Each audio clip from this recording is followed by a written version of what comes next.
Okay, so when you're doing your straight razor part, you can put a little bit of product in it and kind of smooth this over so that it'll lay down for you your disconnection on the top, so it's not in the way. And then you really want to take your folding comb, and you don't have, you don't have to do this, but I prefer it because it makes it a lot more precise. But when you take your folding comb and you actually make your line and you make it just perfect, then you're going to get a better result. So then you just brush all this out of the way. Now obviously we've already done a straight razor part here, so it's already got our part going on. But if they didn't have one, you would want to take your folding comb and make your part and kind of section it out of the way.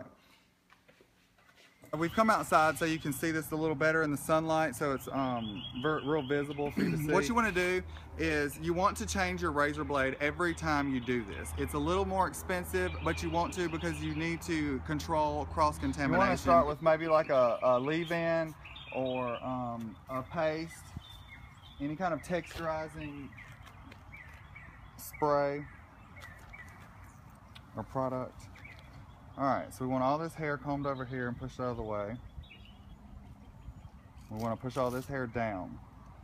I do it with my fingers because I don't want to mess with it. When you normally use your razor, you rock it. But we're not rocking with this. Somewhat, but not really, because you're if we rock it, it's gonna give us a big wide area. We just want to kind of just tap, tap, tap, tap, tap, tap, tap. It's all about the tapping. It's tap, tap, tap. Okay, so we come up here to the first, and you want to start with your guideline. So you make it where we've got our part is where we want to start first, and then we'll make our shape coming down. So we want to start with our part first, and you've got to think the middle of your blade is where it's going to cut the most. This is not. So you want to focus on the middle of your blade because you don't want to be rocking down into the hair, and you don't want to be rocking down into the hair this way with your heel or your toe. So you're just kind of laying the hair down flat, setting it down flat to the head, because if it's not flat to the head, it will cut them. So lay it down flat to the head and just do a little bit of tap, tap, tap, tap, tap, tap, tap, tap, tap. It takes a minute, but all the hair starts moving out of the way, and you start getting a nice little part going on right here. Like I said, you're focusing on the middle right here.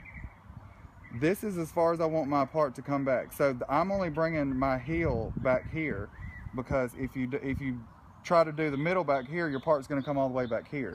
So you don't want to bring your heel back any further than you want your part to come, but we're focusing on this part.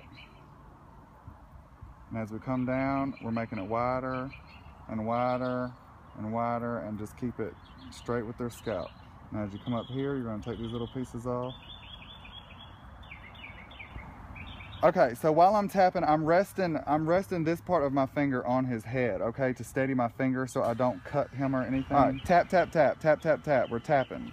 You just want to keep tapping. You're lightly resting this on his head. I am not forcing any pressure at all, because if you force pressure, we're going down into the skin, and we don't want to do that.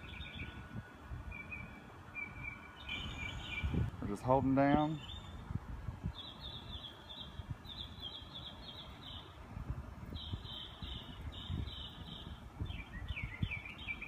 Okay, now you can see that we've got our straight razor part. If you want to, sometimes these are a little too bushy right here, so you can take your trimmers and kind of trim these down a little bit. Actually, your clippers, use your clippers. Take your clippers and trim this down a little bit so that you can even it out, make it a little more noticeable. Just depends on the client how noticeable they want it.